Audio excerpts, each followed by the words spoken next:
Here I've got iPhone 11 Pro Max, and let me show you how to set passcode on the following device.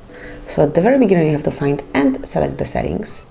Then scroll down, locate and open Face ID and passcode. Here it is.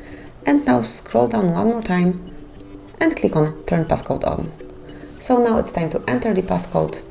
Let me enter 1, 2, 3, 4, 5, 6. Use anyway.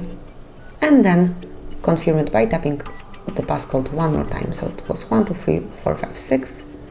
Wait a couple of seconds until it's saved. And that's it. From now on you will not be able to unlock your device without this passcode. Let me show you.